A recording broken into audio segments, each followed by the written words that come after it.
परिवर्तन का एहसास सबसे पहले बिजनेसमैन को हो जाता है, ऐसा कहा जाता है, क्योंकि बिजनेसमैन वहां जाता है जहां उसको फायदा होता है। और इसकी शुरुआत में ही बाबा रामदेव को तगड़ा वाला झटका लग गया है। जो शौक बीजेपी ने दिया है, उसके बाद बाबा रामदेव आगे क्या करने वाले हैं वो देखने वाली बात होगी। लेकिन अब जो ये देखने को मिल रहा है, क्योंकि बीजेपी जो हमेशा सत्ता में बने रहने का दावा करती है और कहती है कि बीजेपी के अलावा कोई पार्टी रहेगी ही नहीं, अब उनकी बात में कितनी सच्चाई है वो भी सामने आ रहा है। क्योंकि जो हमेशा बीजेपी के गुणगान में मशगूल रहते थे, वो अब कांग्रेस की तारीफों के पुल बांधने में लगे हैं और राहुल गांधी के फैन हो गए भारत जोड़ो यात्रा शुरू होने के बाद से ही। लेकिन राहुल गांधी की तारीफ और कांग्रेस से नजदीकी योग गुरु बाबा रामदेव को कुछ ज्यादा महंगी पड़ गई। बीजेपी को यह बिल्कुल रास नहीं आया। अब सोचने वाली बात यह है कि जिस राज्य में बीजेपी है, उसी राज्य में बाबा रामदेव को तगड़ा वाला झटका 440 वोल्ट का लग गया, जिसके बारे में बाबा रामदेव ने कभी सपने में भी नहीं सोचा होगा। दरअसल आपको बता दें, बीजेपी शासित राज्य जो उत्तराखंड है, जहां पर बीजेपी सत्ता में काबिज है, वहां पर रामदेव पर कैंची चल गई है और उनकी 5 दवाइयों को बीजेपी सरकार में बैन कर दिया गया है। बिल्कुल सही सुना आपने। अगर यकीन नहीं है तो दोबारा से सुन लीजिए। बीजेपी शासित राज्य उत्तराखंड में बाबा रामदेव की 5 दवाइयों को बैन कर दिया गया है। दरअसल आपको बता दें कि बाबा रामदेव का जो पतंजलि ग्रुप है, उसकी दवा बनाने वाली जो कंपनी है दिव्य फार्मेसी, उसमें उत्तराखंड सरकार ने तत्काल 5 दवाओं का जो उत्पादन है और विज्ञापन दोनों को रोकने और 1 हफ्ते के अंदर ही जवाब देने का आदेश दे दिया है, जिसके बाद पूरे के पूरे पतंजलि ग्रुप में हाहाकार मचा हुआ है।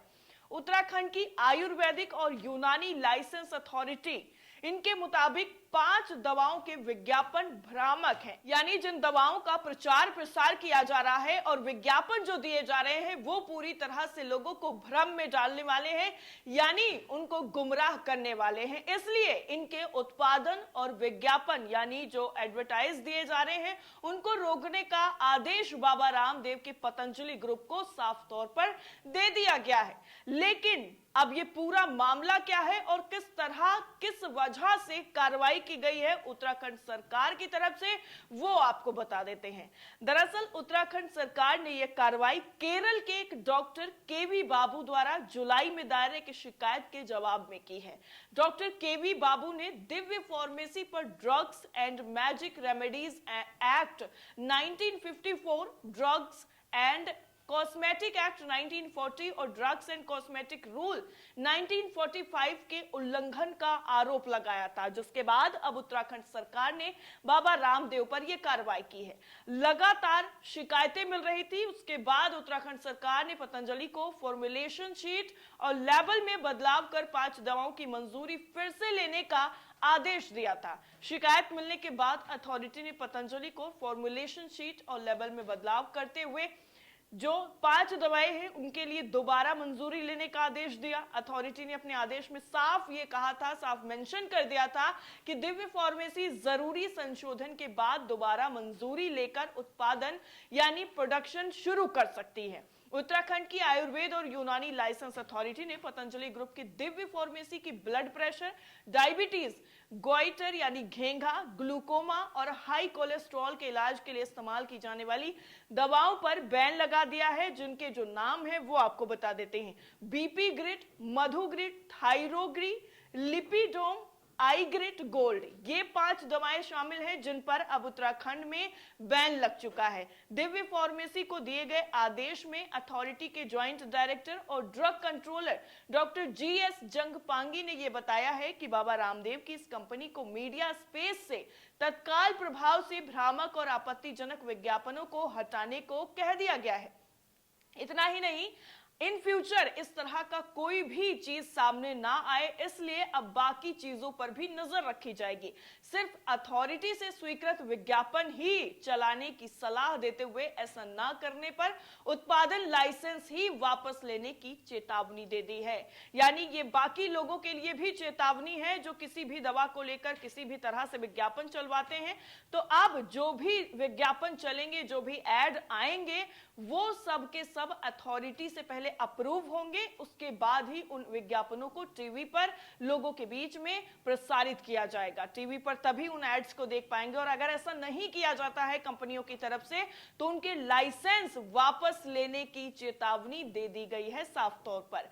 इस पूरे मामले पर आपको बता दें कि पतंजलि के प्रवक्ता एस.के. तिजारावाला ने एक मीडिया से बातचीत करते हुए कहा है कि स्टेट लाइसेंसिंग अथॉरिटी से अभी ऐसा कोई लेटर उनके पास नहीं आया है। उन्होंने सिर्फ मीडिया में ये पढ़ा है, लेकिन कोई पुष्टि नहीं हुई है क्योंकि उन्हें कोई लेटर यहां नहीं मिला है। वहीं पतंजलि ने भी इस बैन पर प्रतिक्रिया देते हुए कह दिया है कि पतंजलि में बनने वाले सभी प्रोडक्ट और मेडिसिन को बनाने के लिए सभी जरूरी मानक जो होते हैं उनका पूरी तरह से पालन किया जाता है। पतंजलि के मुताबिक हर प्रोडक्ट को 500 से ज्यादा वैज्ञानिकों की देखरेख में हाई लेवल रिसर्च और क्वालिटी में बनाया जाता है, इसलिए इस तरह की गलती की गुंजाइश हो ही नहीं सकती है। बाबा रामदेव ने इस पूरी कार्रवाई को आयुर्वेद विरोधी ड्रग माफिया की साजिश बता दिया है और कह दिया है कि ये हमारे खिलाफ साजिश हो रही है क्योंकि लोग आयुर्वेद विरोधी हो गए हैं, इसलिए वो आयुर्वेद को आगे बढ़ता हुआ देखना नहीं चाहते हैं, इसलिए साजिश के तौर पर हम पर यह कार्रवाई की गई है। वैसे आपको याद होगा कि अभी हाल ही में जिस तरह से बाबा रामदेव का झुकाव बीजेपी की तरफ ना होकर कांग्रेस की तरफ होने लग गया था, तो कयास लगाने लग गए थे लोग, और ये खबरें सोशल मीडिया पर वायरल हो गई थी। लोग सवाल उठा रहे थे कि क्या बाबा रामदेव ने सत्ता परिवर्तन को भांप लिया है, क्या बाबा रामदेव को यह एहसास हो गया है कि अब सत्ता परिवर्तन होने वाला है, इसलिए वो कांग्रेस का गुणगान शुरू करने लग गए हैं। लेकिन बाबा रामदेव का कांग्रेस की तरफ तारीफ करना और उनकी तरफ झुकाव बीजेपी को बिल्कुल नागवार गुजरा है, जिसका खामियाजा बाबा रामदेव को अपनी 5 दवाओं पर बैन लगवाकर भुगतना पड़ा है। वैसे ये मुसीबत भी बाबा रामदेव के लिए नई नहीं है, क्योंकि इससे पहले भी बाबा रामदेव पर मुसीबतों का पहाड़ टूट चुका है। दरअसल आपको याद होगा 2021 में खबर आई थी, 2021 की ये पूरी बात है, जब बाबा रामदेव की मुसीबतें बढ़ गई थी।